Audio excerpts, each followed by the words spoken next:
Welcome to the webinar of the REC Foundation, focusing on the changing regulatory landscape of household self-consumption in Europe.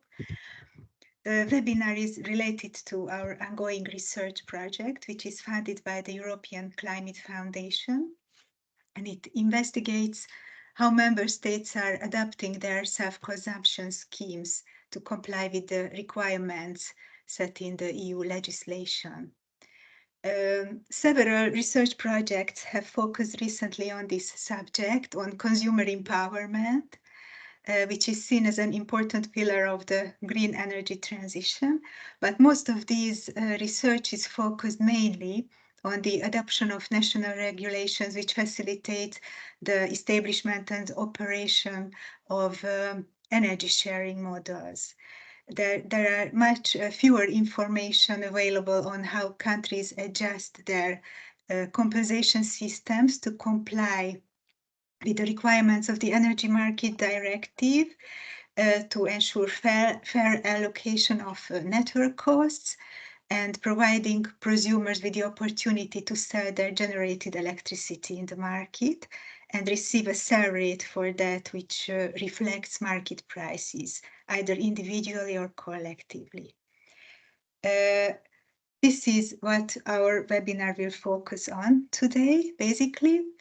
And before I get started, I would like to say a few words about the REC Foundation.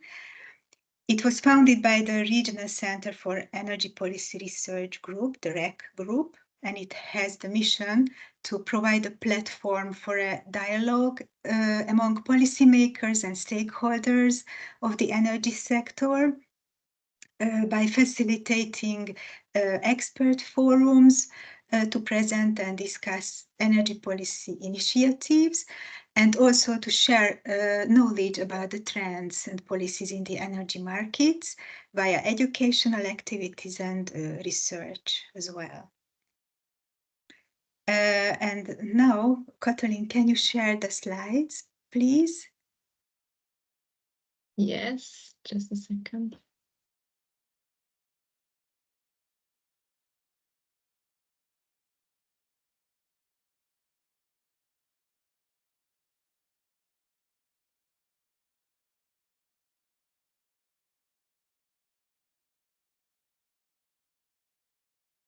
Can you see it?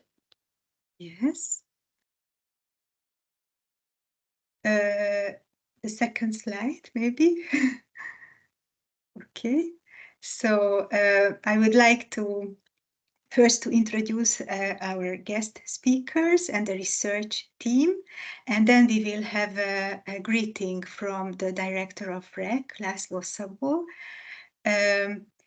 Our invited speakers, to whom we are really grateful to accept our invitation, are Naida Tasso, renewable energy expert from the Energy Community Secretariat, Agimege Betty, the Staff Director General at the Ministry of the Environment and Energy Security in Italy, Michael Sorger, Senior Expert in Renewable Energy and Energy Efficiency at the E-Control, Austria, and last but not least, Jan Karaba, the Director of the Slovak Association of Photovoltaic and Renewable Energy Industry in Slovakia.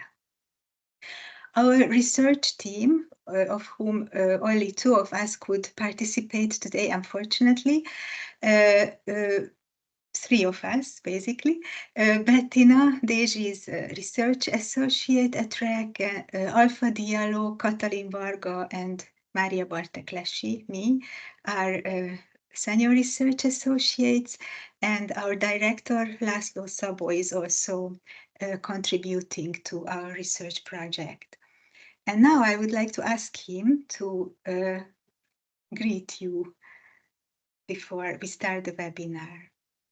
Thank you very much, Maria, for the introduction, and I would like to welcome the speakers as well. So thank you very much for joining us and then contribute to the event. And thank you very much for the participants, because I thought that there will be quite many of you here, and I see it's coming through. So many participants are interested in this topic, which is not a surprise. And actually, I would like to be very short with my greeting or introduction because I would like to say only mainly three things. And my colleagues will go into the details in this area because I think the household self-consumption or the small-scale self-consumption and energy generation is one of the most important issues and driver of the energy transition what we see now. And I think it has three phases. The first phase was when we had a very high emphasis on the inclusion, which meant that usually in many countries in Europe we had a net metering scheme, which was a scheme very clear, straightforward for the consumers as well, and it helped a lot to really take the large number of consumers entering into this market and enjoying all the benefit net metering scheme can provide. And then it was developing further, and then we see and we heard is that with the European regulation as well, we are already getting to the second phase, which means that it was quite generous at the beginning. We see and we saw that there are many issues with the cost allocation and with the benefit allocation as well. And these issues and problems have to be solved. So we are in the second phase when, due to the European Commission direction as well, we will have to step into a more elaborated system, which will solve many of these issues of the cost allocation and paying for the services what consumers receive during these schemes. And there are quite many options here with pros and cons, and we will learn a lot of this. And I think there is a third phase already started, but we will see that this is actually the self-consumption of households is an important driver for developing the sector further, because with this diversified generation, there are really many, many new ways, processes, and methodologies and digitalization, which will help to transform the system in a way that it will be more sustainable and more inclusive in that sense that people will really participate themselves into this sector as well, which will have quite many positive sides, I think, in the long term. With this short intervention, I really looking forward to the discussion, to the presentation as well, and to the discussion of the panel. And I would like to ask the participants as well to come up with your questions, because I see from the list that lots of experts are here, and I'm really curious about your contribution as well. So please make this as open as possible. And with this, I would like to give the floor back to Maria and Katalin as well. Thank you very much. Thank you very much, László. And now I would like to run you through quickly our housekeeping rules. Please mute your microphone and turn off your cameras for the duration of the workshop. We encourage you to ask questions at any point during the webinar. You can use the questions chat box to submit your questions, and we will do our best to answer them during the Q&A sessions. The presentations will be available after the workshop at the website of the event. And although Katalin will present also, but anyway, she's the one to whom you can write if you have any issues. You can get the technical support from her when she's available. Please be aware that this event is recorded. And then let's run through the agenda as well. First, we will have a presentation from Katalin, who will review our research and show you the most important findings.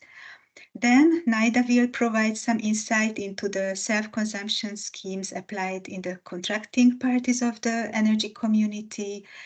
After that, we will have 15 minutes for questions and answers. And then from 11, we will have our panel discussion on the changing regulatory landscape, focusing mainly on the design issues of compensation mechanisms. And then at the end of our webinar, we will have another 10 minutes for questions and answers.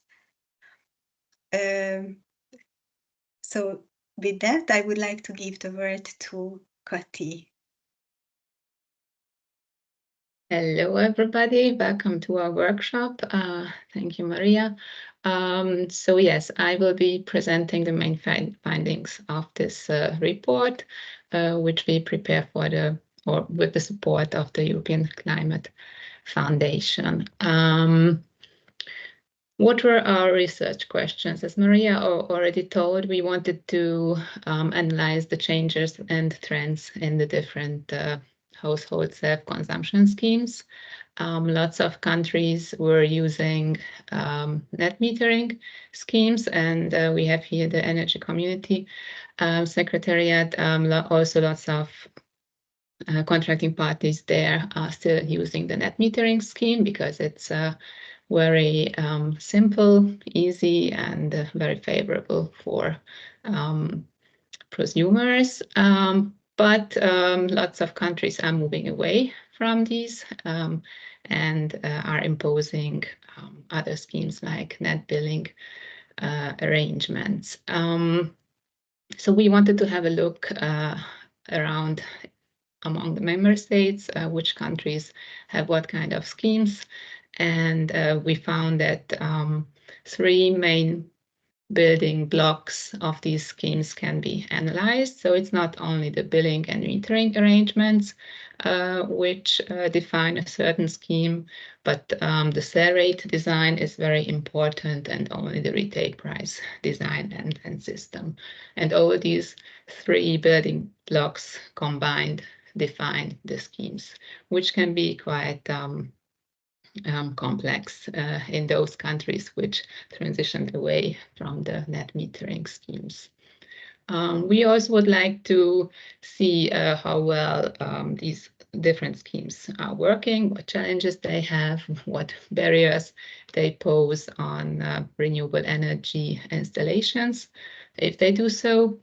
And with that, we also wanted to have a look at what other incentives there are in these countries which also motivate households to invest in, mainly we will be talking about solar PV investments, but not exclusively. And we see more and more other business models and sharing models that are evolving to ease the self-consumption of households. Today, we will be talking about the first 2 issues mainly, and we will discuss them with our invited speakers. Thank you for joining us. And related to the other schemes, you will find more details in our study, which we are preparing, which will be also available on our website.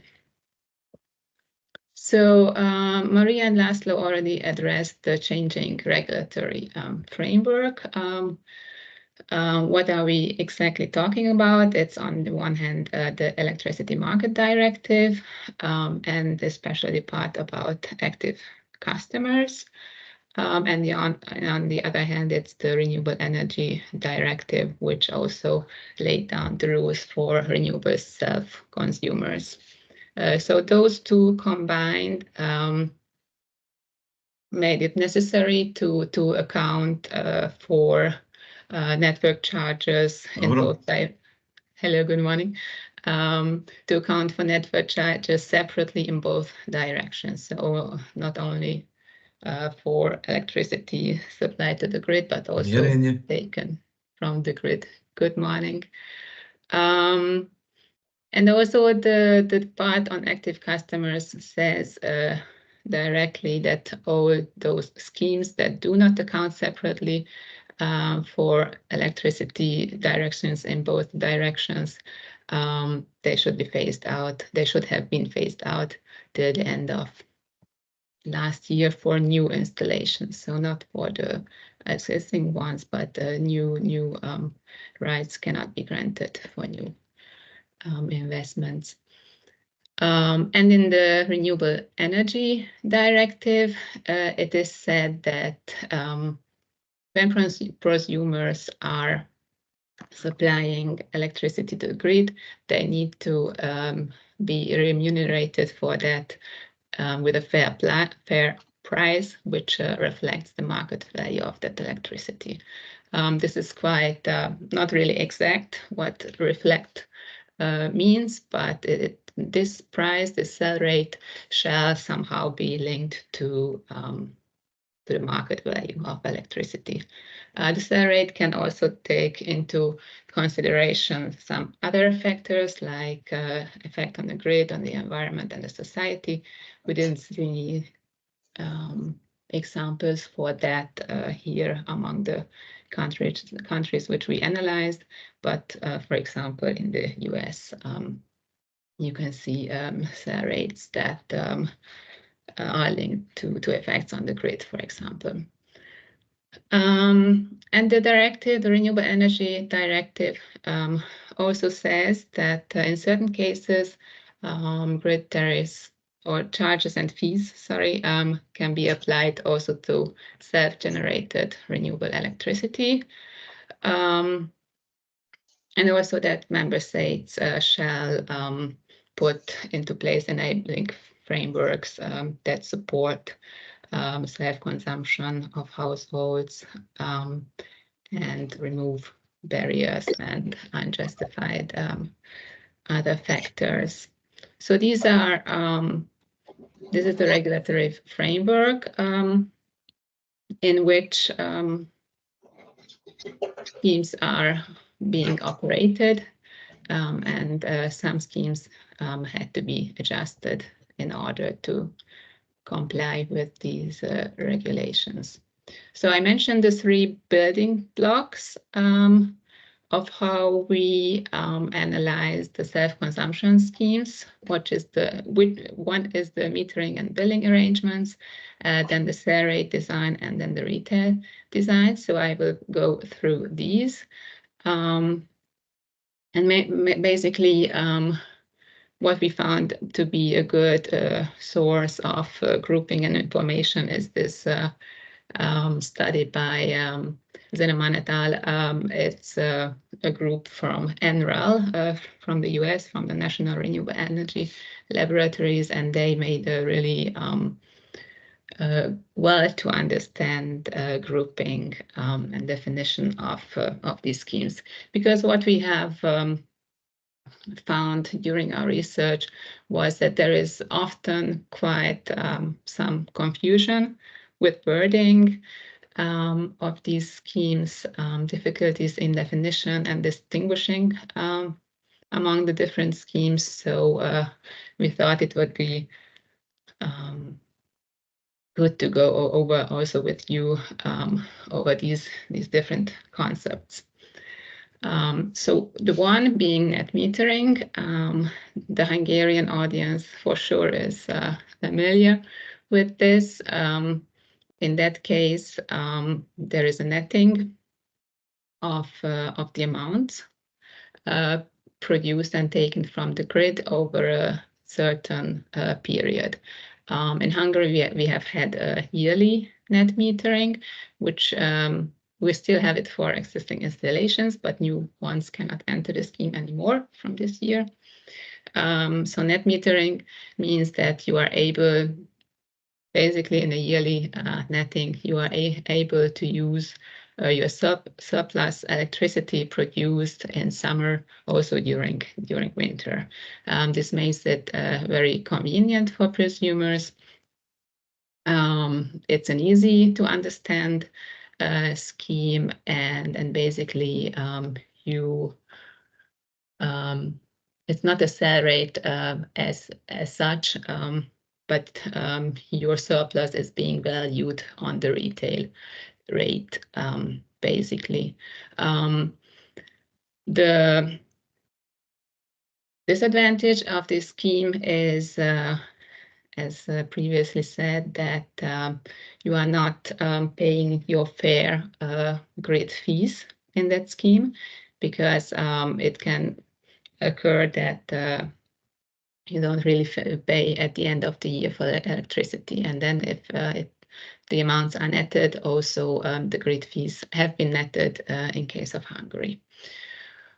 In another scheme, which Cinnamon et al. Call buy all, sell all, there are different flows of electricity. There is no self-consumption, so electricity generated is the whole amount is injected into the grid. You receive some remuneration from that, and also for electricity which you withdraw, you pay a separate price. Here, basically, you have contracts with two separate entities, and for all directions, you pay your fees and charges. In the net billing scheme, there is the possibility for self-consumption, so only the net electricity, so production minus self-consumption, is fed into the grid, but it's remunerated separately. So you have a separate price for injection and a separate price for withdrawal. But there is a netting possible.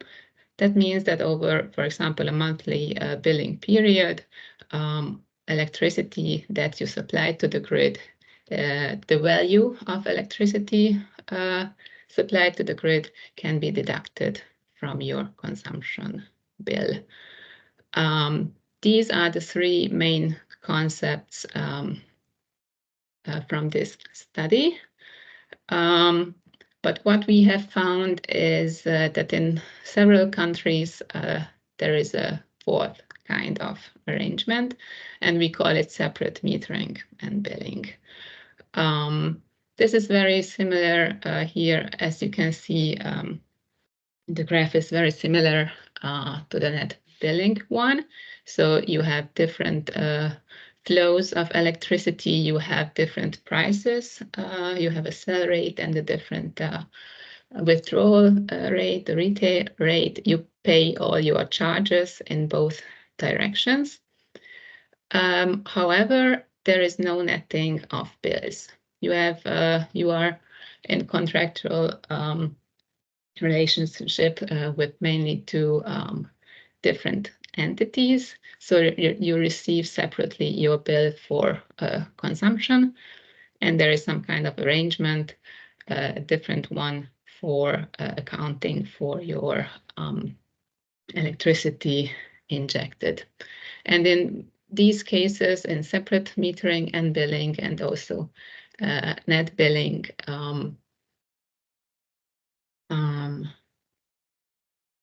you pay your fair prices. This is what I already mentioned, and mostly metering is either instantaneously or in some instances, for example, on a 15 minutes basis. So these are the schemes that we see more often, and these are the schemes which countries are moving towards. And it will be very interesting in the panel discussion to see the example of Italy, who, as we are analyzing it, is operating both of these schemes. And Nadima possibly can tell us about how these schemes work, what kind of experiences they have with them. So here you see the countries which we have been analyzing during our research. It's the Netherlands, Greece, Poland, Hungary, Italy, Austria, Portugal, Germany, Denmark, and Slovakia. We can see that most of the countries have really this separate metering and billing arrangement in place. Two countries still are in net metering. It's the Netherlands and Greece. However, we found that they do net only the energy part of the bill. So when prosumers take back their surplus, they need to pay for the charges. So these are in line with EU regulation. It's very interesting that in Greece they have a 3-year net metering. In the Netherlands, you have the possibility to choose a yearly, a monthly, even an hourly net metering. Hungary has transitioned from net metering to a separate metering and billing scheme, and Poland is operating, has changed its net metering to a net billing scheme. And for example, while Denmark has had a net metering in place, they first had a yearly net metering, then a monthly, and now what they call is an instantaneous netting. This regard is a separate metering and billing scheme. And another interesting example is the example of Slovakia, and we are happy to have Jan here. We said here that it's not a scheme. By that we mean that they don't have a regulated self-consumption scheme in legislation, but prosumers engage in contractual design with the suppliers, so they have the opportunity to sell surplus electricity, and they even have the opportunity to a virtual battery. Jan will tell us about, hopefully, but in their legislative framework, they do not have a prosumer scheme. So what we saw as regards to the net to the cell rate design, we have seen lots of different varieties. So that's why we are saying that you cannot define a self-consumption scheme only by looking at the billing and metering arrangements. The design of the cell rate is important as well. So basically, this determines what value you receive for your surplus electricity. This can be static and set by regulation. We see in some countries a feed-in tariff, for example, in Germany and also in Greece. However, in Greece, our interview partner said that self-consumption is more favorable due to the level of the feed-in tariff. We also see a feed-in premium for above 10 kilowatt hour in Austria, but households who have these larger schemes are entitled to feed-in premium. And also in Hungary, we have a static fixed cell rate, which is based on the energy component of the regulated retail tariff in Hungary.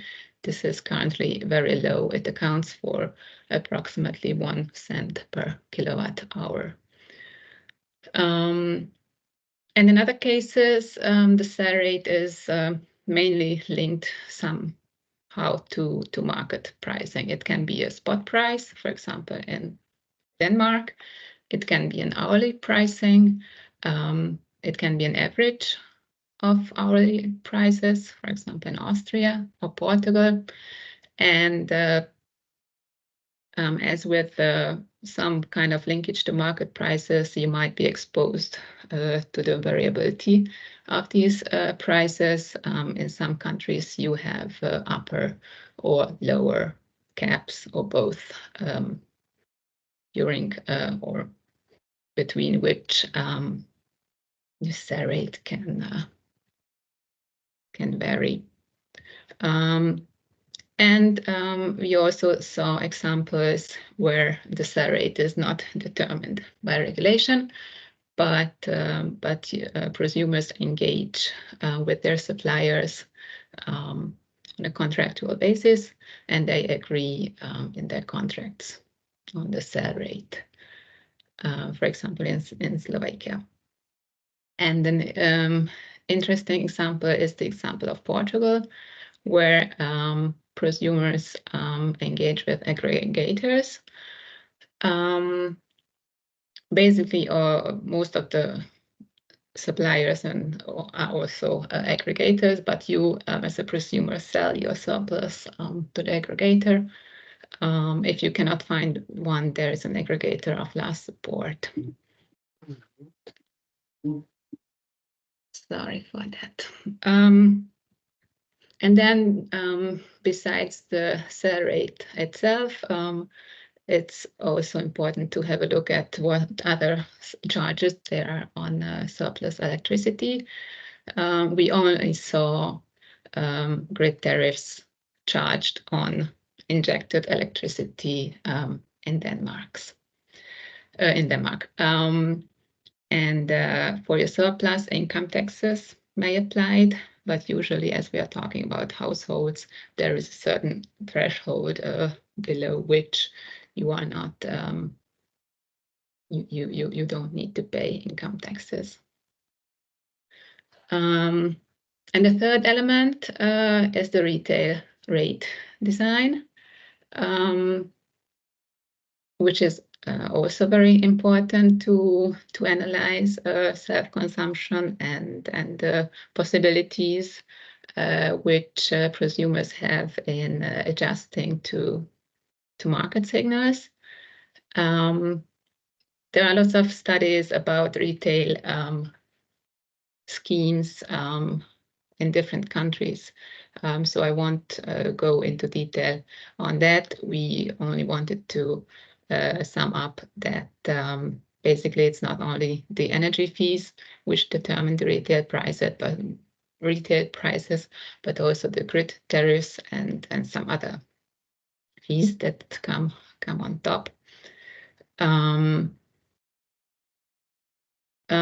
basically, if households are only entitled to or can only choose static contracts, they won't be able to adjust to market signals in that way as if they have options for variable or even to dynamic contracts.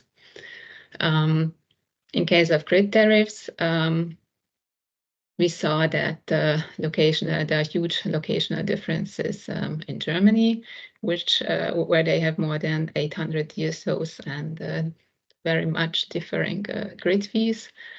We also saw that in several countries there are examples for cost-reflective charges. For example, in Portugal, grid users are charged for those segments in which they use their electricity, and also with the concepts of collective self-consumption and energy communities, we see that grid tariffs are being more and more cost-reflective, and you receive some reduction for using your electricity on site or in a closed location. And in different countries, there are really different other fees which come on top of your retail price when you consume electricity. This can be value-added taxes, surcharges for renewables or nuclear energy, some social tariffs, and there are big differences across countries how big a share the grid tariffs and these other fees take out from the whole retail price, and also as regarding the amount of your retail prices, there are huge differences across countries. What we have seen while analyzing these 10 countries is that still there are opportunities in the Netherlands and Greece to be in net metering. However, in both of these countries, there is an ongoing discussion to move away from this scheme. In Greece, they have the basic legislation in place for a net billing scheme, but no details have been announced yet. And also in the Netherlands, they are thinking about some changes. But as of now, they still have the net metering, which, however, only is netting the volume of the energy component of the price. So when you consume back from your surplus, then you need to pay your fair system costs. We have seen that that the prosumer schemes more and more aim to encourage self-consumption. However, in Austria and Germany, there is still the possibility to choose between a self-consumption scheme and Fräuleinspeisung. This is a total feed-in scheme. In Austria, this one is not that well used because it's more favorable to self-consume electricity. In Germany, the motivation is more on maximizing the output of renewable electricity, also maximizing the rooftop area. So the feed-in tariff is higher if you supply all your electricity to the grid. And you can also choose within your premises. So for one part of your installation, you can choose the total export scheme, and for another part, you can choose the self-consumption scheme. We have seen that in some cases, in these self-consumption schemes, prosumers are in contact with one entity, or it can be two different entities. In some countries, it's only the supplier from which you get your electricity who also takes over and remunerates surplus, but it can be different entities. In some other countries, you can choose a different supplier, or it is a government set entity who takes over and remunerates your surplus. As I said, we only saw it in Denmark, that there is also for injection a system fee. At the beginning, I said that the Electricity Market Directive says that the grid fees needs to be accounted to both directions. I suppose in the other countries, they say that the grid fee accounted for in the other direction is zero. This can be justified, I think, with the aim to promote self-consumption. And in some countries, or in most of the countries, there are also other administrative easements for investments. Scarce grid connection is a problem in several countries. In Hungary and Greece, we also experienced some stops for injection temporarily, but also in other countries, interviewees mentioned that occasionally there can be grid congestion problems with the increasing amount of rooftop solar PV. The rollout of smart meters is very diverse. Some countries are really close to a 100% rollout, for example, Denmark, Austria, and Italy. And smart meters are really a prerequisite for variable or dynamic tariffs. So to be able to engage in some kind of demand response. And in most countries, if you install a new solar PV, then you receive also the smart meter for it. But in those countries where PV owners have a smart meter, but they don't have the possibility for variable tariffs, then really their potential to react to market signals is limited. Compared to net metering, these net billing schemes and separate billing and metering schemes where the surplus is remunerated on a market price. These makes the return on investments longer.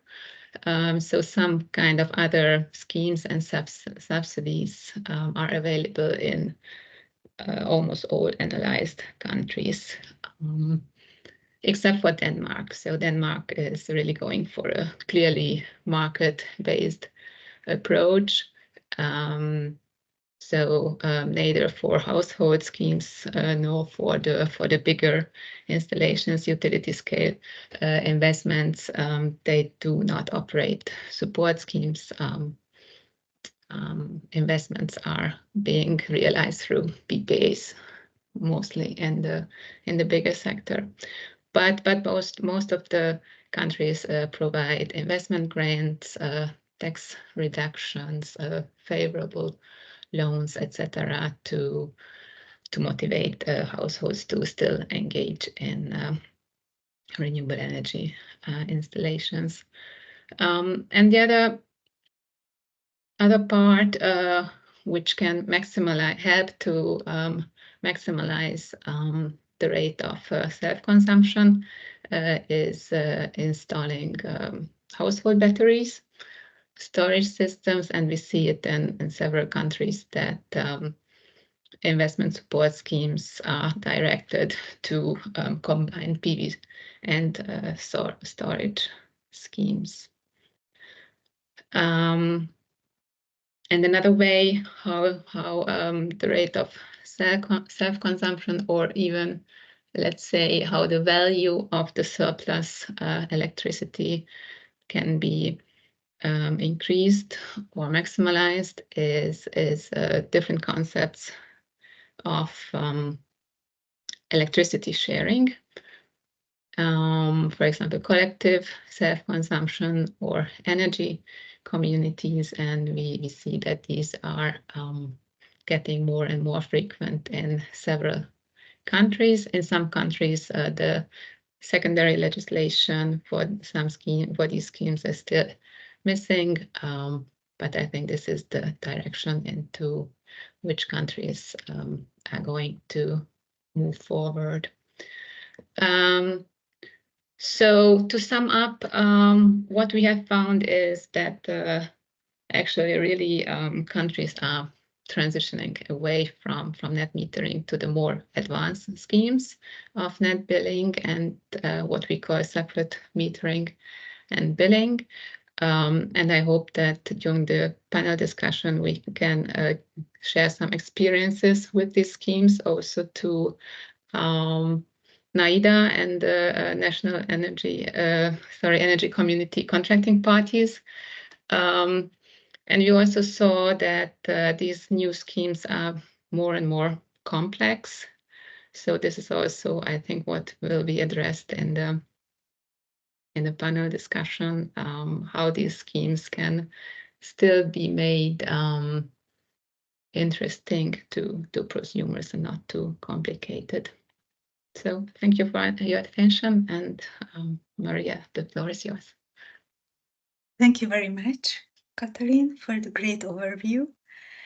And the next presentation will be given by Naida, who will provide us with some insights about the self-consumption schemes in the contracting parties of the energy community. So the floor is yours, Naida. Thank you very much, Maria. Just to check if I will share my presentation or... I can share it for you, but I need a second. Sure, sounds good. In the meantime, maybe I just briefly greet everyone. So good morning, everyone, of course, on my behalf and on behalf of Energy Community Secretariat. Thank you to the organizers for inviting me to talk today. It's my great pleasure to join you. I'm in the Secretariat Renewable Energy Expert, so dealing with all issues related to renewable energy, including renewable self-consumption. So I wait then for a second for Katalin to share my presentation, right? Yes, I should have it in a second. Perfect. I actually prepared one slide about Energy Community Secretariat. I'm not sure, I presume that most of you know who we are, but maybe just briefly to mention that we are an international organization with the aim to bring together EU member states and their neighbors. We are covering 9 of our contracting parties, so we are supporting Western Balkan 6, and you can see yellow on the map are our contracting parties, so Western Balkan 6 plus Georgia, Moldova, and Ukraine. Our key objective is, of course, to extend the EU international energy market rules and principles in Southeast Europe and Eastern Partnership. We are transposing and implementing EU acquis, so we are implementing the same rules as the EU member states, I would say. Next slide, please.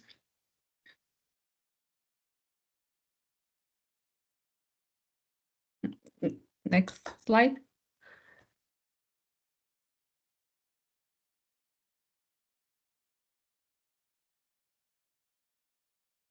I'm sorry, I can still see the same slide, who we are. Yes, me too, just a second. I thought this would be much easier, but sorry if I now made it more complicated by asking you to manage the presentation. I don't know what I'm. Just a second.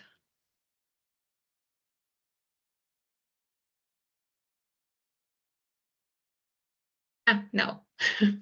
Perfect, thank you. So as I mentioned, our contracting parties at the moment are still transposing and implementing clean energy package. I will focus today on renewable part of the package or renewable energy directive. We are transposing directive from 2018. We have not yet, our ministerial council have not yet adopted the amendments to the directive or RED 3, and we don't expect it to happen this year. Nevertheless, our contracting parties are doing quite good job, I would say, in transposing current directive. However, deadline expired already on 31st December 2022, and we still have some delays. In particular, I would say the most of the delays are related to the transposition of the sustainability criteria from the directive.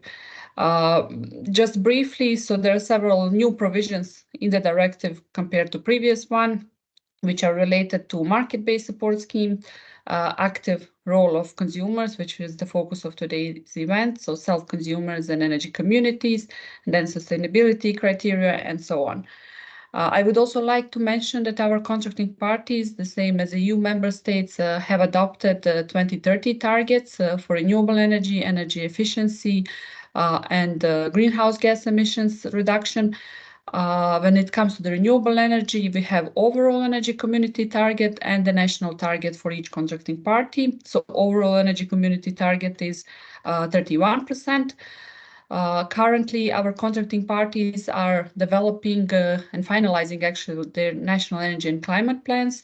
Most of them have submitted their plans already last year to the Secretariat, and we provided our recommendations. And at the moment, contracting parties are finalizing and are supposed to adapt these plans by the end of June of this year.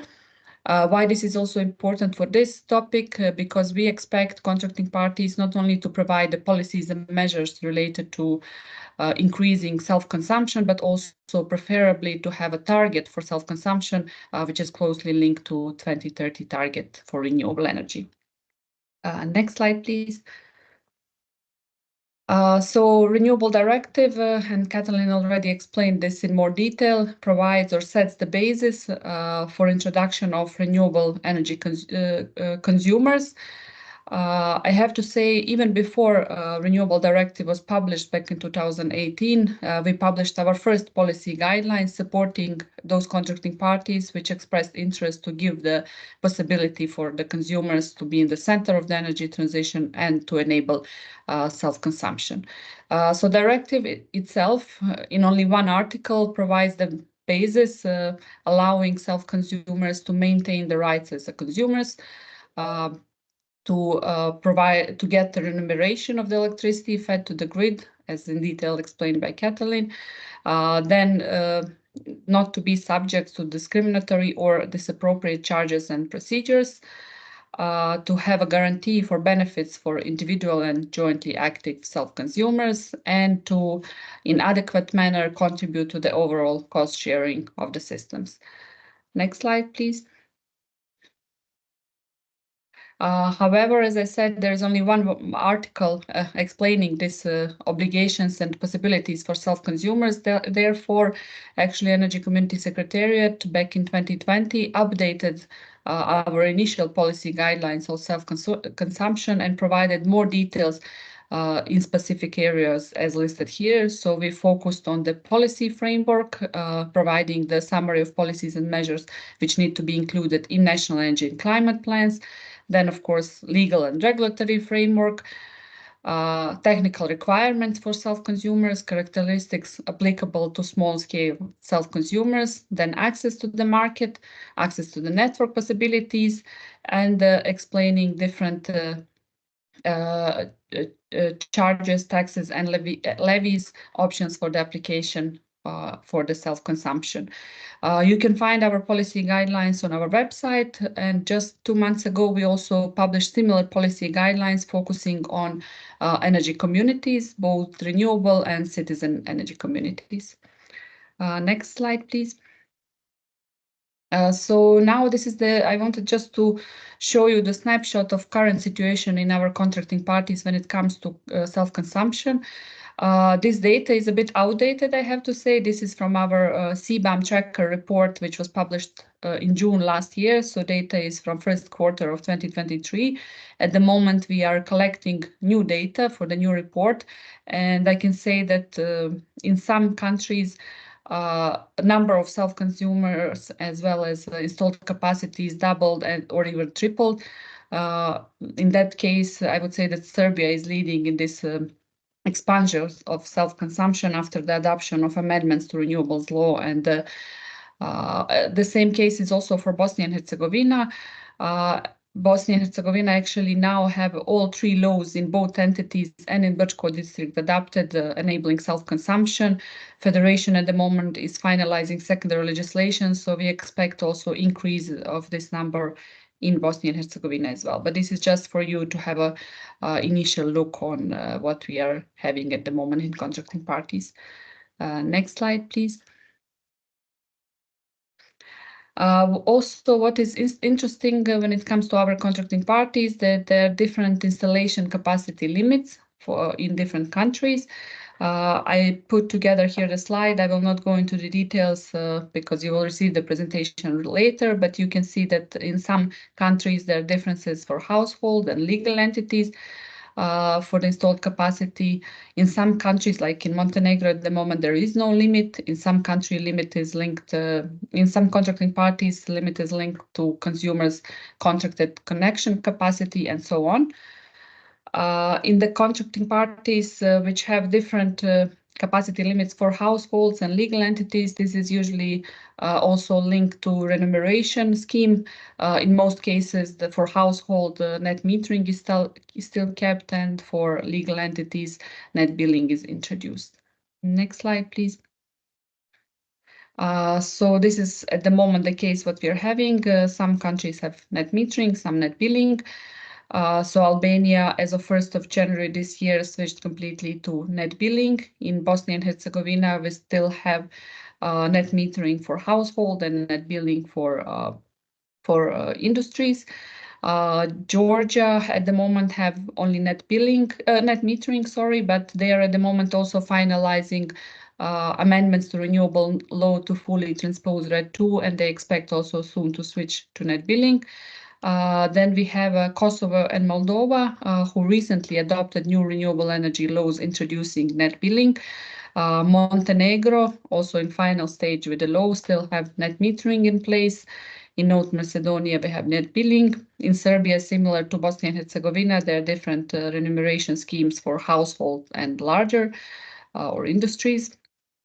And in Ukraine, also in June last year, the new law was adopted introducing net billing. However, in parallel, green tariffs or feed-in tariffs are still kept for consumers who have already scheme in place, and they plan to phase it out by the end of 2029.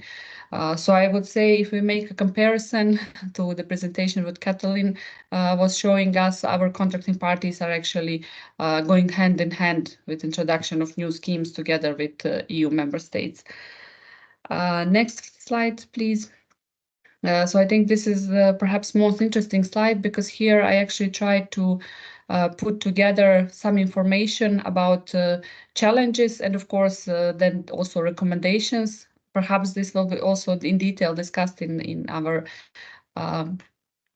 discussion in the panel discussion which will follow, but I just wanted to extract 5 challenges which at the moment most of our contracting parties are facing and some recommendations we prepared for them how to overcome it. So first question always, of course, is network constraints. Actually, what we often see is that DSOs or distribution system operators are starting complaining about network constraints even before the schemes is introduced. So we prepared a couple of recommendations from our side. First one is to prioritize the optimization of grid usage by proactively identifying the areas where grid connections are feasible and making the public available information about these areas. This transparency will actually enable consumers and investors to make informative decisions regarding the installation of photovoltaic systems. And of course, this approach coupled with the so-called virtual net billing, which is also introduced in a couple of our contracting parties, which means that energy generation and consumption are occurring in the different locations within the same distribution network, can alleviate network pressure. The second one, what we recommend to governments is to encourage and support DSOs to consider the high demand for grid connection permits by prosumers as a fundamental basis for their grid development in the 3-year plans which they are supposed to develop. The third one is focusing on the clear and strict timelines for the installation of generation assets following the issuance of the technical conditions by the DSOs, which de facto means if installation is not completed with the set time frame, the authorization should expire and the opportunity should be given to another applicant. Of course, extension should be granted only under the strictly controlled circumstances to ensure efficient use of grid capacity. And the last recommendation related to network constraints is that government should be encouraged to conduct a detailed study of the electricity consumption patterns of individual and multi-story buildings in both urban and rural settings, as well as specific characteristics of electricity generation by photovoltaics. Based on this data, the government should develop and recommend a series of standard project designs to the public. These designs should aim to prevent overproduction of electricity and maximize the mutual benefits for both prosumers and the electricity power system. The second challenge we mapped is pricing mechanisms and cost recovery. The same as the EU member states, many of our contracting parties are now converting from existing net metering schemes to net billing schemes. With establishment of day-ahead markets in our contracting parties, and that we also had quite a big boom last year, I would say. The approach where suppliers purchase electricity from prosumers at the average market closing price for the next day over a billing period, for example, 1 month, signifies progress from the current settlement system for the net metering users. However, this model does not fully capture the inherent value fluctuation of electricity throughout the different times of the day. This could lead to the transmission of market signals regarding the cost of electricity generated during the day in vain, without encouraging the storage with the self-consumption. To address this, a more nuanced approach involving real-time pricing should be considered for net billing. By aligning prices with the real-time value of the electricity, self-consumers would be encouraged to adjust their consumption and production in response to the market signals, fostering a more responsive and efficient energy system. The third aspect we mapped was revising existing network tariffs in most of the contracting parties to ensure fair cost recovery, which is also obviously obligation from the directive. So DSOs in our contracting parties are currently very often challenged with the cost recovery, leading to a disappropriate financial burden on consumers. This situation is accelerated by the existing tariff structures, where prosumers, through self-consumption and exemption from grid tariffs for injected electricity, contribute less towards the grid recovery. Such scenario, especially under volumetric grid tariffs, raises concerns about cross-subsidization. To address this issue, it's recommended to design network tariffs to encourage the adequate reflection of the costs and benefits associated with grid usage and contribution, particularly for self-consumers using net billing, but also net metering schemes. Next challenge which we see in our contracting parties is the introduction of balancing responsibility for small consumers and self-consumers. So balance responsibility is a crucial aspect of the European energy markets, ensuring a close alignment between energy production and consumption across electricity grid. Although Article 5 of the electricity regulation mandates that all market participants have to bear balance responsibility they create, Article 5.2 provides an exemption until 1st January 2026 for the small consumers less than 400 kilowatts. While this exemption alleviates the administrative burden on smaller prosumers, the associated costs do not vanish. They are redistributed with the system, typically absorbed by other network users. Transparent cost allocation is imperative to maintain fairness and avoid unionized subsidies that benefit some users and on the expense of others. So our recommendations is to find some kind of formula which would still introduce balancing responsibility for self-consumers, however, not putting a lot of burden on them. And last but not least, the recommendation is related to implementing regulatory framework for energy storage. This is, of course, linked to the Electricity Directive. At the moment, in most of our contracting parties, this directive is not fully transposed, and therefore most of our consumers still don't have an opportunity to implement the storage. Energy storage is obviously essential for maximizing the use of renewable electricity, reducing congestion, and stabilizing voltage fluctuations on the distribution grid. By storing renewable energy generated during periods of low demand, prosumers can strategically consume this energy during peak hours, alleviating pressure on the grid and reducing reliance on non-renewable energy sources.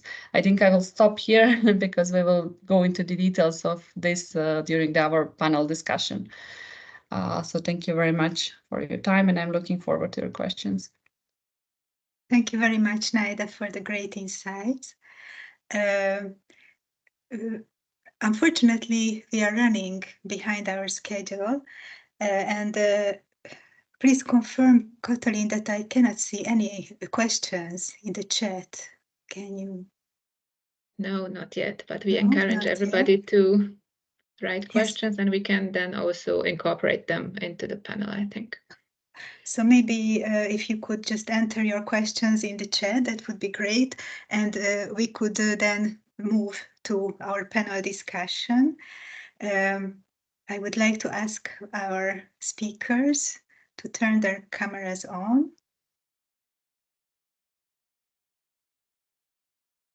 So So we have Agime, we have Jan, and we have Michael.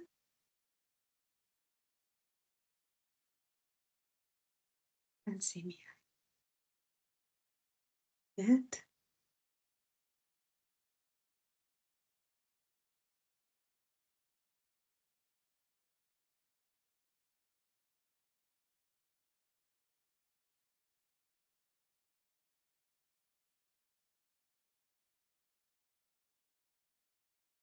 Anyway, let's start with our first question. My first question would ask Agime, Michael, and Jan, if Michael will come back. I'm here. Are you Hello. here? Yes. I can't see. My camera is switched on. I know. It's interesting. See? Oh, now I can see. Yeah, Great. sure. Thank you. I would like to ask you to briefly summarize the key features of the compensation schemes in your countries and telling a little bit about the investment trends in your countries. It would be great to hear your opinion about how your current system facilitates the further expansion of household self-consumption. First, I would turn to you, Agime.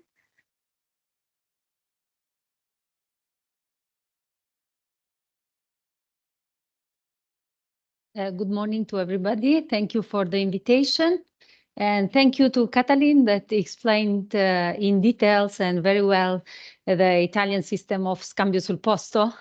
So she left me not so much to say about this measure, but considering that Italy has several resources and several mechanisms, I can say that mainly for the self-consumption, we have right now in place 3 types of mechanisms. The first one is this, the so-called scambio sul posto, which is a mechanism that has changed the methodology of the calculation of the, let's say, in the metering part of the self-consumption, but it doesn't change the name during the year. So it has always been so-called from net metering to bill metering, let's say. What I can add here to what Katalin had explained is that we consider the scambio sul posto a mechanism which behaves like a tool to store the energy produced to the energy produced and not self-consumed.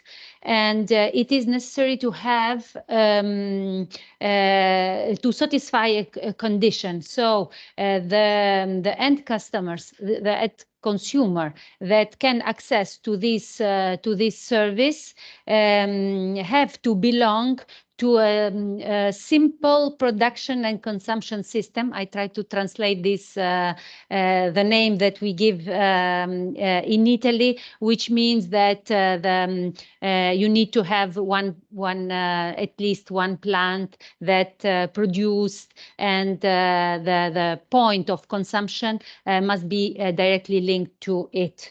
Then, and this is the, how can I say, the on-site net or bill metering. And then there is also another case in which the customers can, or the consumers can access to this service, is when this the withdrawal point and the injection point of the production do not coincide. And this is called let's say, on-site net metering or billing elsewhere. This is the first measure that we have. Then there is in Italy also a measure that is in operation since 2008, immediately after the scambio sul posto, which is very useful, especially to small plants, but not only. This measure, to say it English, is the dedicated withdrawal, allows the producers to commercialize the energy produced and inject it into the grid. So the producers let's say they give this electricity to a public company, which is called in Italy GSE, is a public-owned company which delivers the incentives for renewable sources and energy efficiency. And GSE takes care about this energy, this electricity. It sells it. It's GSE that sells it, and somehow facilitates the selling of electricity and help the small producers from all these administrative burdens that the small plants can face. GSE gives the value of the electricity to the producer, to the self-consumer, let's say, if they consume, with a value that is previously it was a fixed value established by the regulator. Now this value is still established and calculated by the regulator, but is quite close to the market, let's say, value. This is a service, but to this service is added, of course, the incentive that is given to the plant. This service is, as I said previously, is not only provided for very small plants or for renewable, let's say renewable production, but also to non-renewable production. For example, for hybrid power plants, with some threshold, of course. The main threshold that I can say is which is repeated in different let's say cases, is 10 megavolt ampere. This service, as I said, the self-consumption can be paid through, they can access to the service of dedicated withdrawal, alternatively to the bill metering. So the rule has have changed in Italy. Previously, they could access to both these mechanisms. Now they have to choose. The last one, and then I would like not to take so much time, the last mechanism that is in place is the one dedicated to the self-consumption as regulated by the directive RED II of 2018.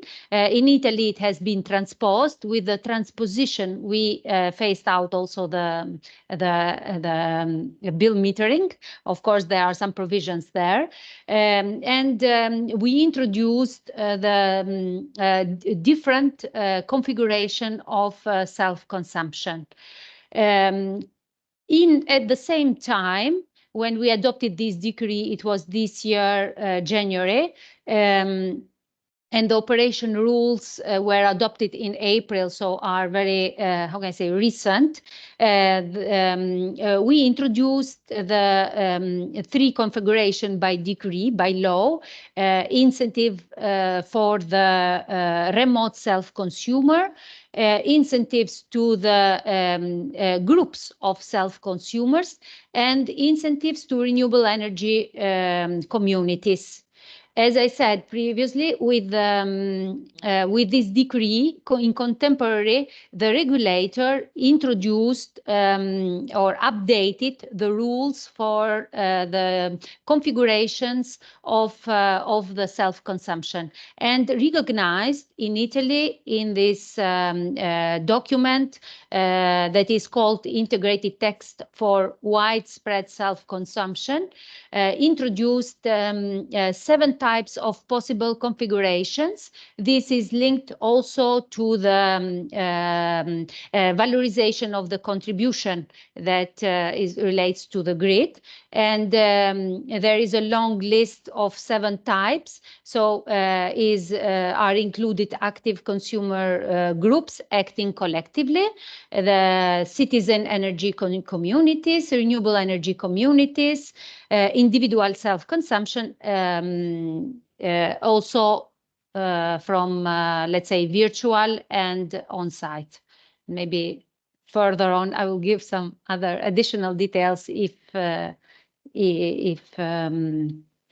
necessary. Thank you. Just some words about the current dynamics of investments. Investments. Investments. There are regarding the last part. So energy communities, self-consumption, collectively acting self-consumption. We have the decree provides incentives, which are operation incentives, and we have the objective to install 5 gigawatt of capacity within the renewable energy communities. In terms of money, let's say, in terms of capital that we have put on these configurations are 2.2 billions of euros, which are given for these configurations that cover 40% of the cost of the plants, but these are dedicated to the small municipalities which have up to 5,000 of inhabitants.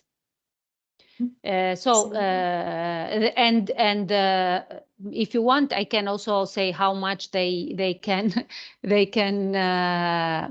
get as incentive, but I don't know if you have other questions later. So the or if you want me to, yes, investments are increasing. yes. We have put this money. So we started in 24th of April. And there is high interest. The minister is doing also a tour to put the attention on this new mechanism and to foster the creation of renewable energy communities, because the advantages, economical advantages, are very high. Let's say the subsidy given for the capital that is given upfront is, of course, related to the size of the plant, because the renewable energy communities in Italy has a cap in terms of installed capacity, which is 1 megawatt. But a renewable energy community can have more than one plants up to this amount. I have here the numbers of investments. For example, for plants that are below 20 kilowatt that create this configuration, they can have up to 1,500 euro per kilowatt hour. This covers the 40% of the investment that is given with this new generation or recovery fund that we have received from EU, and that we are dedicated to these measures. And for example, for big plants, just to give why there's related to the installed capacity, for big plants that's considered within 1 megawatt, for example, from 600 kilowatt up to 1 megawatt, the money given is 1,550 euros per kilowatt hour, because this is in connection with the economy of scale. Okay, thank you very much. Okay, then I turn to Michael. Can you tell us about the compensation scheme in Austria? Yeah, for sure. So we mainly overall depend for small installation on investment grants, I'd say. They were ramped up pretty heavily in the last few years. Before that, we had a feed-in tariff and a combination of investment grant, but now, like Katja also already presented, if we're talking about PV, investment grant for small installation, if you're bigger than 10 kilowatt, you could apply for a premium, but I think the investment grants are the bigger part there, because the main thing is the self-consumption. It's from an economical point of view, it's better to use your electricity at where you're at, and the feed-in premium you only would get for the electricity that you feed into the grid. This was the same for the feed-in tariff. So for self-consumption itself, we don't have an explicit support. So for the electricity that you produce and take directly in your property. But of course, all the network charges or anything else is not charged if you don't take your electricity from the grid. Yes, so there, the major part is the investment grant. I think for a lot of installation, possibly it would be feasible to be built without any investment grants, but of course, if you can get the money, you apply and take it. The high market prices that we had also made there more installations, of course, because at some point you probably would have paid more than, I don't know, 50 cents, maybe, depending. We had a cap from the government, of course, but the prices could go up. So close to 40 cents per kilowatt hour, taking electricity from the grid, which is by far exceeding any support that you would have gotten for electricity fed into the grid. I see. Thank you very much. And the trend of installations is increasing in Austria as well. Heavily increasing. Driven at the end of 2021, the market prices rose, and of course everyone was interested to be more self-sustaining at that point.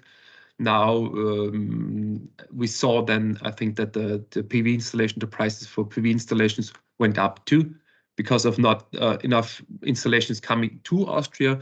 Now the storages are full with, it looks like, new installations. So the prices for the installations are dropping, but the prices also for the electricity is dropping. But still, if there is, now I think we already had that too, the problem is more and more possibly the availability of the grid. So grid capacities are getting lower. It's still fine and okay, but there are some spots where it is not, you can't easily install a new installation and feed into the grid. If you only consume yourself, that's still fine. But of course, grid extension takes time, and now we are more towards that. We maybe need more grid extension, but we're still on the good side. Thank you very much. Jan, what about Slovakia? Hey, hello everybody. So let's just briefly summarize what's going on in Slovakia. I hope you can hear me fine. We have just had a record year in PV installations. In 2023, we installed around 21,000 devices, and the vast majority of them were household PV systems. So from that point of view, we are growing, but of course we are nowhere near other countries are. And I should say that we are not a good example to follow in terms of self-consumption and any compensation schemes, because we practically have no such schemes.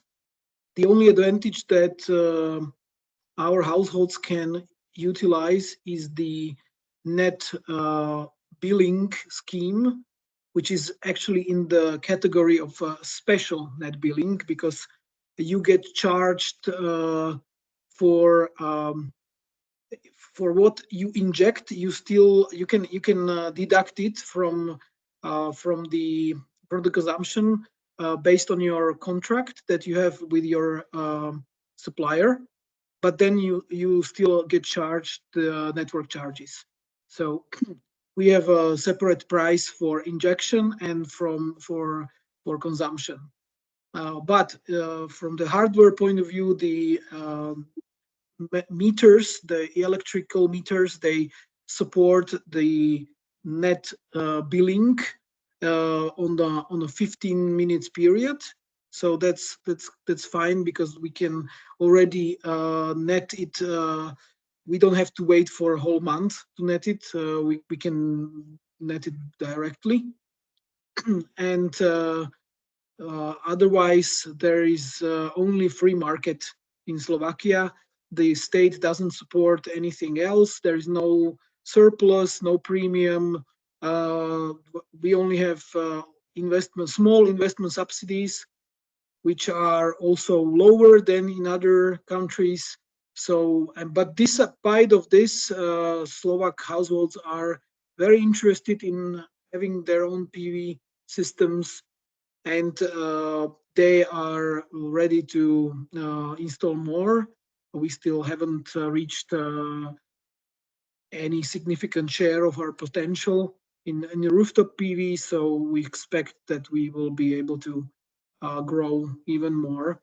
There are no special network charges, even for injected and consumed electricity in terms of your own device. So that's also been taken off, and we pretty much run on whatever is possible on the market. Thank you very much. My next question is to Naida. We could see that contracting parties are moving actually towards aligning their schemes with the European legislation. But are there any special challenges, social, economic, or regulatory challenges that hinder them to get their schemes aligned? Thank you, Maria. Yes, actually, besides the challenges which I listed, and I saw in comments that some were asking if we are aware actually that there are challenges with convincing DSOs and suppliers to act in according with the regulatory framework. I wouldn't say we are aware that this is very often the case. We are aware of the concerns of the DSOs, and I listed also our recommendations and proposals. We have both groups on the level of energy community working with DSOs and also suppliers and trying to support them in properly implementing the regulatory framework. So we work on this. But some aspects which I would like to highlight related to our contracting parties are, for example, very low compared to the European Union end user price for households, but also for the industries, which actually makes self-consumption quite unprofitable. So there is a still need, in our case, I would say, for the incentives or for the investment grants from the government. On the other side, at the same time, we have a quite high level of energy poverty. According to some studies we've done internally in energy community, it's up to 30% in some contracting parties. So in that context, we believe it's very important for the governments to do the proper mapping of energy poverty affected households and support them with the grants for the self-consumption. And also what we saw, for example, as a good initiative in Montenegro is involvement of power utilities, state-owned power utilities in supporting household to install self-consumption. This was the case in Montenegro. It's called Solari 3000, and basically the idea is that households actually through their regular bills pay off the solar PVs which are installed on their households. And this is something we're also discussing with other power utilities, the possibility to do so, to get some kind of grant for investments and then pay off through the bills. Other aspect, which is compared to Austria, where I currently live and where energy community is located, is actually that there is no such a high awareness of the benefits of self-consumption. I think our consumers, again, linking it to energy poverty, are still thinking what is the cheapest way to produce their electricity and not to be green or to be independent. In that sense, I think there is a space for campaigns related to awareness, raising the awareness. Here we also have a good example also on one-stop shop, or giving the consumers opportunity to get all the necessary information about the potential investments, which banks are giving the grants, what are the current mechanisms in place, and so on that they can count. We have example in Serbia, where with the support of the GIZ, the technical assistance, solar calculator was created, the online tool which provides the calculations for the consumers based on their bill. So you just enter basically simple information which you can find on your bill, how much you're spending on the electricity bill, what is the surface of your roof, and so on. And there you can find all the necessary information about the available mechanisms, about the banks which could potentially give you the loans, suppliers, and so on.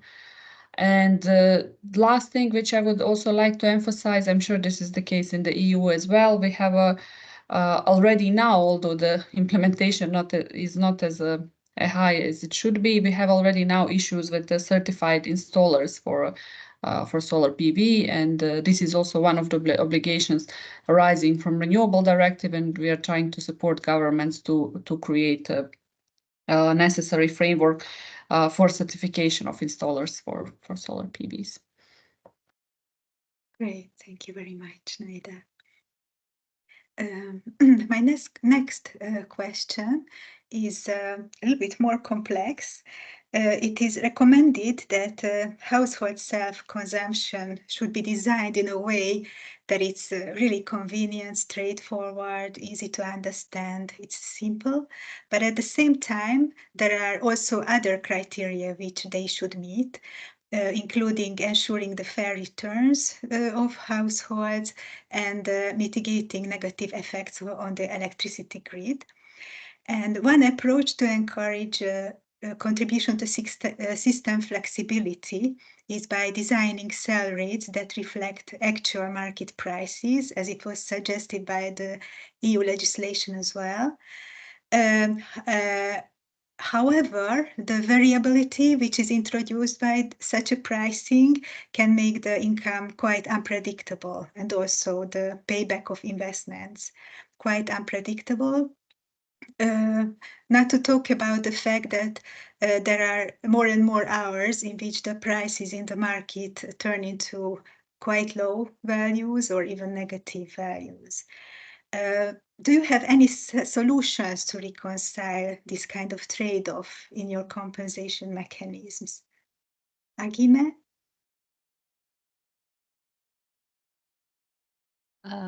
Yes, thank you.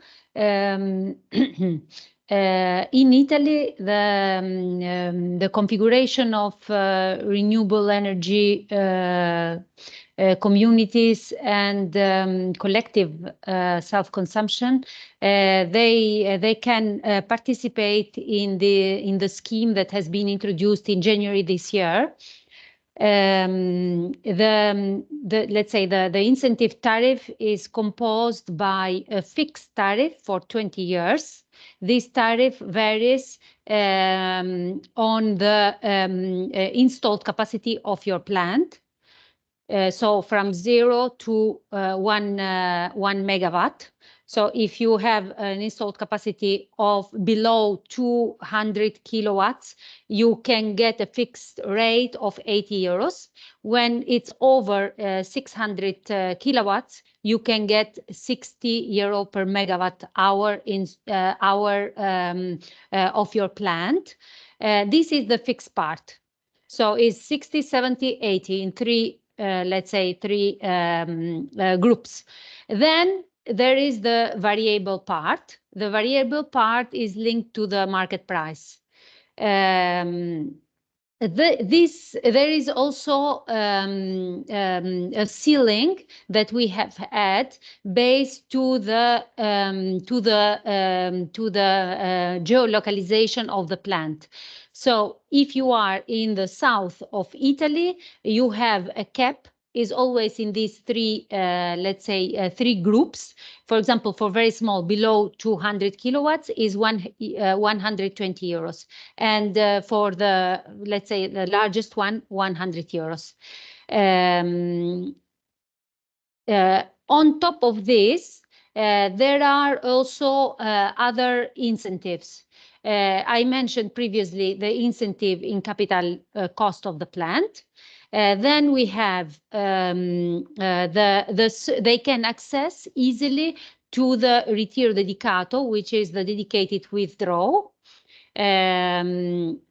which is a good service for them. It can guarantee them from a lot of avoiding a lot of administrative burden. Then they have an incentive related to the grid, which is up to 10.67 euros per megawatt hour. This is only given to the simultaneous or instantly consumption, self-consumption within the community, of course, because this was given because they do not impact the equilibrium of the grid. And for example, states remaining to the grid fees, the collectively acting consumers, they do not pay any fee to the grid if they are self-consumption on site, not virtual. So if they are the difference, if they use the public grid or not. Then another incentive that we give is, but only for photovoltaic plants, we give an incentive which is based on the insulation of the area where they are. So if they are in the south of Italy, they get this fee, additional fee, let's say extra bonus.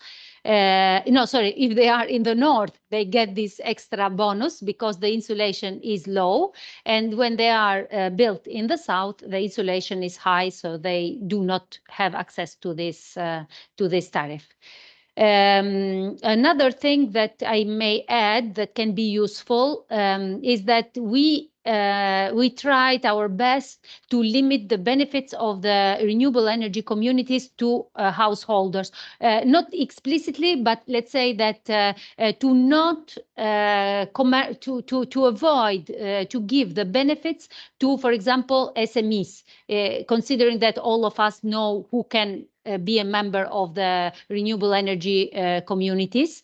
In case in which we have SMEs and householders, up to 55% can go to SMEs, but the remaining part, it is dedicated to non-SMEs. So these are the rules that we try to take care about and to foster the participation of the householders in this configuration. Okay, thank you. Mihail? I think a bigger part is already compensated through the investment grant. So there is less money that you need to pay back. The other part is still the self-consumption. So if we look at how the electricity prices are distributed, in the past, maybe now it's switched a little bit, but still 1/3 is the price of the electricity, 1/3 is the grid, and 1/3 are additional charges. So the electricity price of the overall what you pay is only around 1/3. So the variation might not matter that much. Still, if you have real-time prices to some degree, there might be still suppliers that give you a fixed tariff for 1 year, for example. So it's up to you to choose upfront if you want to have that. And the other thing is, if you're getting less for electricity, it quite often means that you're also paying less for your electricity at the same time. So that might be a trade-off. And in the future, I guess storage will be also a bigger topic. So right now, we don't see that anyone is afraid of future prices that are negative or lower than expected, because in the past, the prices were already much lower than we have or now, or than we have had in the past couple of 2 years. So I think in recent years, maybe the ones installing the installations were getting used to much shorter return of investment times that were not really reflecting the whole system. Now it maybe goes up a little bit again, but still looking at PV installations, they are producing for 20 years upwards. So I think no one should be or has to be afraid of not getting his money back. If he's talking about Austria, I don't know about other countries, but still, I don't see market prices being that low or that often below over a long time of period below zero, that no one is getting back his money for a PV installation. Thank you. Jan? Yeah, thanks for this question. I think it's very compelling because it's actually maybe not for households, but for companies later on. I mean, this is a bigger deal than households. In Slovakia, I have to stress that households have no access to dynamic tariffs, so they don't participate on spot markets. They are not allowed by the regulator, and the suppliers of electricity don't offer any products that would be available to households in this respect. So negative prices and anything, that's not a case for households. Regardless of this, I have to say that we will have this because it's entailed in the new electricity market design. So also Slovakia will have to switch or at least offer dynamic prices also to households. At the moment, we have a special agreement with the national electricity supplier that who produces most of the electricity from nuclear power plants, and they have agreed that they will supply to households for this year and the coming 2 years a regulated electricity for regulated prices. So that's one thing that has been happening and is kind of designed to take the stress off the vulnerable customers, so-called, that we call them. I'm also looking at the future. For me, anything that is not economically sustainable in terms that it puts financial burdens on grid operators will not survive in the future. I mean, you can only have it for a certain time, but you should, in the end, you should pay for the cost that you generate. So this is going to be a long-term question, how exactly to deal with this. Of course, long-term contracts are a solution. Energy storage is a solution to this. So we will see what actually will be shaping the market. It's not just about energy markets, it's about politics, and it's about how the new Green Deal will be happening in Europe, for example. It's about states putting incentives to whoever players. So in this respect, Slovakia is really not a champion in anything, but perhaps we are an example of how it will be happening when you put excessive burdens on some other parts of the energy system. Thank you. Yeah. Naida, is flexibility encouraged in the contracting parties?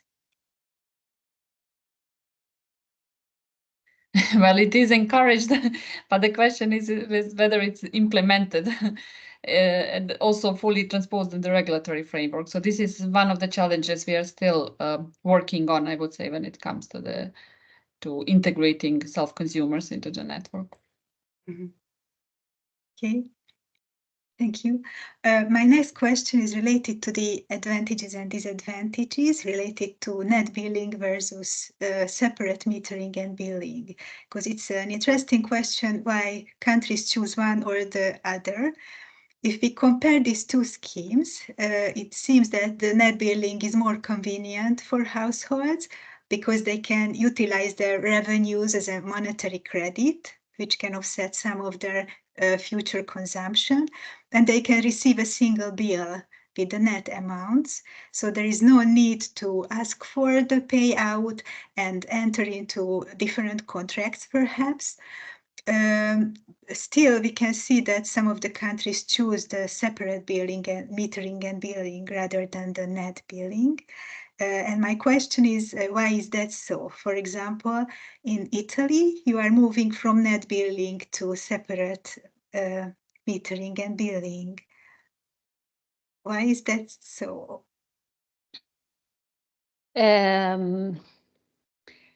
I mean, all these topics are complex, and also the answers are complex. First of all, let me say that the solutions are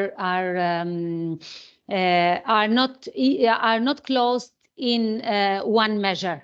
There are several measures. In Italy is since 30 years that we are experimenting all types of subsidies given to small plants and to auctioning. And now we are also updating the new support scheme with some new measures in order to allow the more flexibility. So to auction the quota of flexibility, we are in discussion with the European Commission. I think we moved from the old system to a new system because the new system is much more precise, and it's good to reflect the market price of that at least at hourly level. I think it's much more, it can be sometimes that member states adopts because wants to experiment a simple support scheme, but it doesn't mean that that support scheme is being easy at the beginning. It is economical from a point of view of the, let's say, system. So say nothing is easy before, I mean, everything is difficult at the beginning. So I think that countries who have not experimented or that are adopting new schemes for the self-consumption, I think that it's good to adopt the very, very updated schemes, learning from other member states that have had experience on this. Then I would add that is not that the same support scheme can apply equally to all countries, of course, because it depends from the, I mean, from other factors. Yes, this is what I can say. Thank you. What about Austria, Michael? Why did you opt for the separate metering and billing? I'm not sure if there's a specific reason, but the thing is that you can choose who supplies you with electricity, and you could choose another one you are selling your electricity to. And simply based on that system, there would be the need to just simply check what you take from the grid and what you're supplying to the grid, and it could be different entities. So there is not, in that case, the option to just net bill it because they're different entities. Of course, in Austria also you could have net billing if you have a supplier that takes your surplus electricity and he just simply pays you the same amount of money that you pay him. That option is always on the table. But based on the other fact, especially beginning with the feed-in tariffs, or the other thing that you could have a different supplier that is taking or getting the electricity for you from, there was simply the need, I guess, for us to have it set up that way. And that's, I guess, since I haven't been there in the beginning, but that's, I think, from my point of view, the major reason in Austria that the option is there.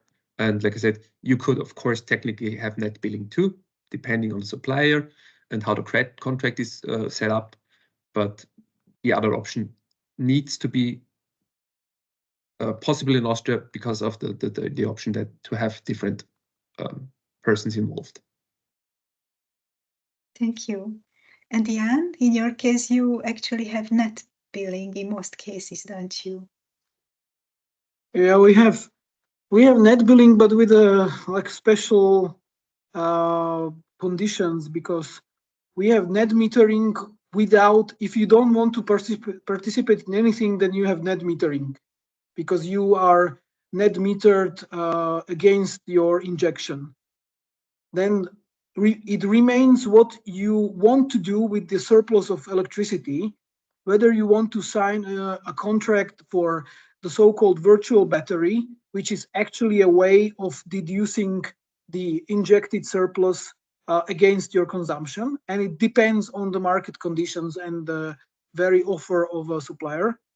Or you want to find some supplier maybe for a fixed price or something like that, which is actually not very common because the suppliers have a problem with your injected surplus in terms of tax revenues and tax costs.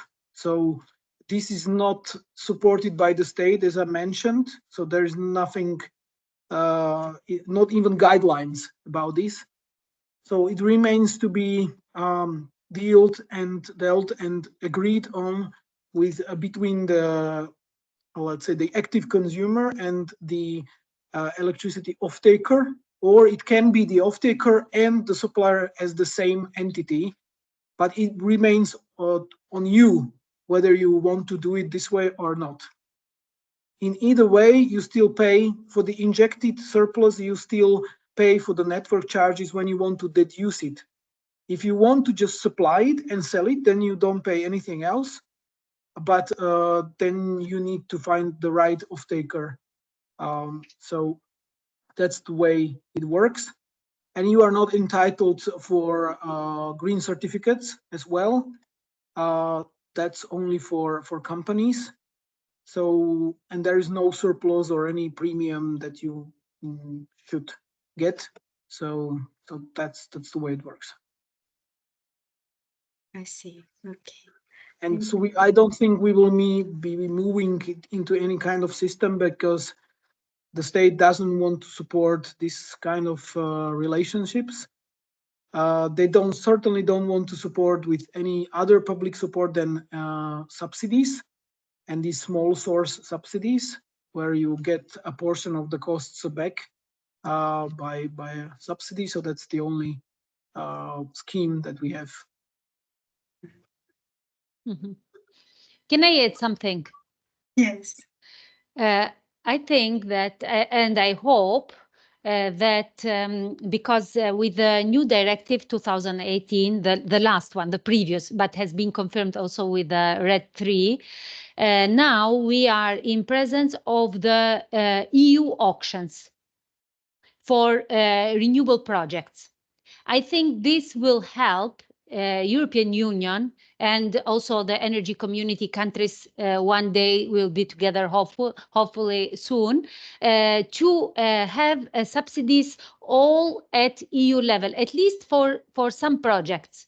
So if there are countries that do not have funds, or they have a different, they can have political barriers or other type of barriers, I think these European projects financed by member states to reach the European Union target on renewables can help to overcome this difficulty, and can also have the politicians, national politicians, to say, okay, is European Union that is asking us to go in this direction. I think this can be something, but is maybe out of the objective of this workshop. I can see Naida, you would like to comment? Yes, I would just maybe like to add on that. I mean, we have already market-based support schemes in several of our contracting parties, and we have implemented several auctions. So I think in that sense, we are following EU patterns, and we are, as I said, transposing and implementing the same EU law. But getting back to this self-consumption aspects, I mean, it's also obligation from the Electricity Directive at some point or before 2026 to switch from net metering to more market-oriented mechanisms such as net billing, to give consumers actually opportunity to adjust their consumption and production responses to the market signals. My question is actually, and unfortunately I will have to leave at 12, so I would like also to thank you all once again and greet you, but maybe just quickly to ask colleagues very particular technical questions, because many of our contracting parties are facing challenges with this, and this is installation of bi-directional metering equipment. which is basically necessary for net billing. We very often have discussion who is supposed to install it. Is it consumer or the DSO, or the government should support enrollment of this metering equipment? So I would like maybe just quickly to hear from colleagues what was the practice in the member states in this regard. And thank you once again. Yeah. Thanks. I will also have to leave, so I will be the first one to answer. So here in Slovakia, we have a special legislation supporting the rollout of smart meters. Everyone who has a consumption of at least 4 megawatt-hours per year, and that has been proved over the last 3 years, will be installed a smart meter automatically, and it will be paid by the DSO. However, the costs are integrated into the final electricity price, so the consumer will still pay for that. Okay, but you still can get a smart meter, but you have to pay for it, and it costs about 150 euros to get a smart meter. So you can order it on a market basis from the DSO. The DSOs are obliged to change it, but you need to pay for it. Thank you. Anybody else? Would you like to comment? Well, I don't know. I mean, for Austria, we have decided that we have a smart meter rollout.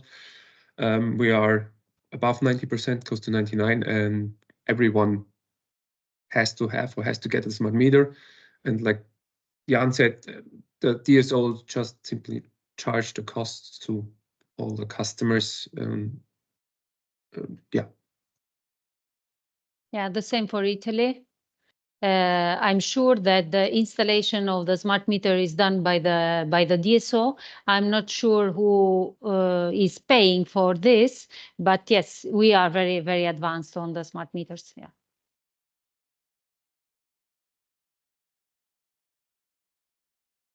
Thank you.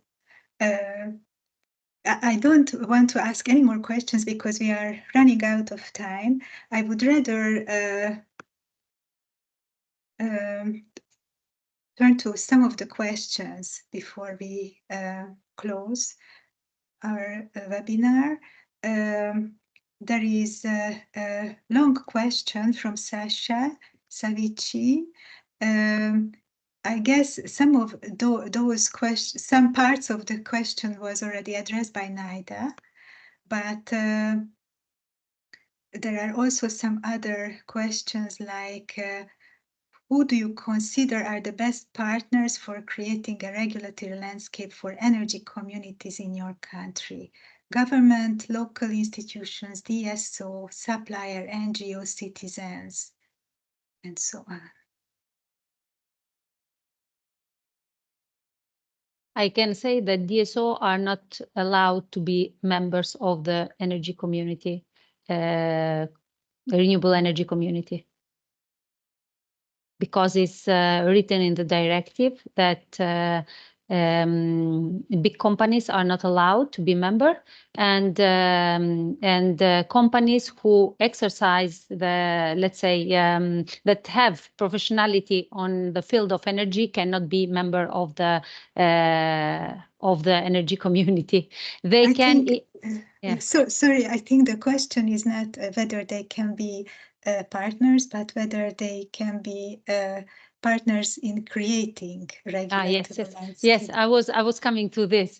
In Italy, we have found the solution. We say that third parties, big companies, can support the creation. So they are not members. They do not have the control of the community, but they can support. They can because the plant has to be at the disposal of the energy community, renewable energy community. It doesn't mean that has to be the property of the.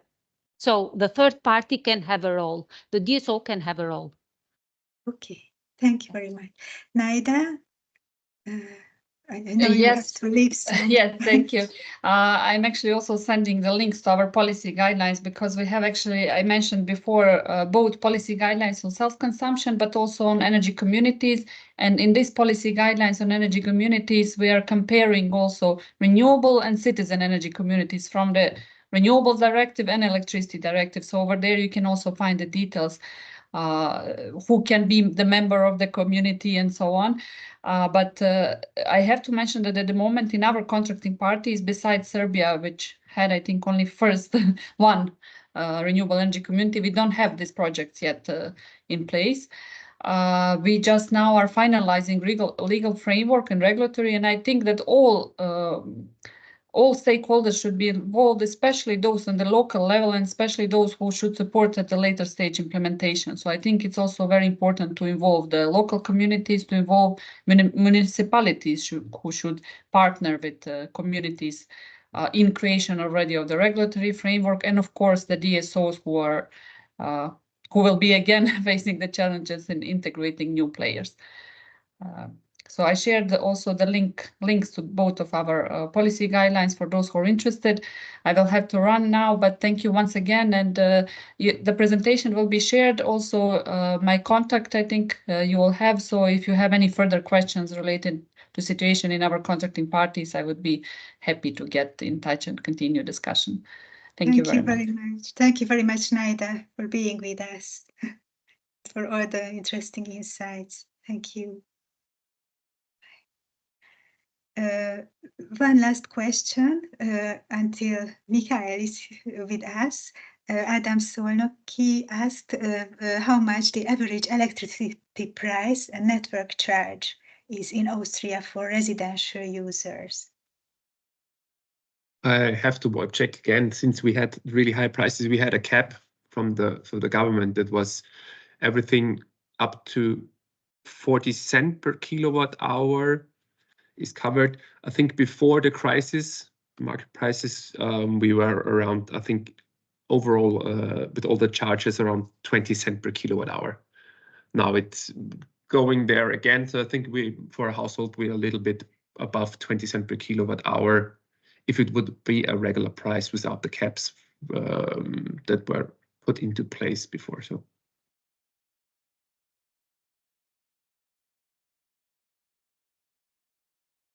Sorry, I lost contact, the internet connection for a while. Thank you very much, Mikhail. Another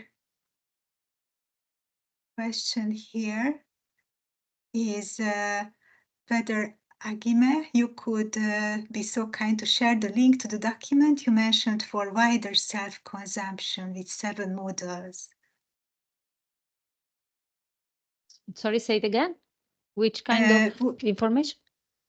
The link to the document you mentioned for wider self-consumption with 7 models. Okay. It's not a document, is a table that I can send to you, is a part of the decree. But I was checking a document of mine. I mean, but I can send you the table. Yes, of course. I can send you the decree. The decree is in Italian. I have translated this table with the investments that we provide for the energy community, renewable energy communities. But I can send it the table. Yes, in English. Great. Thank you very much.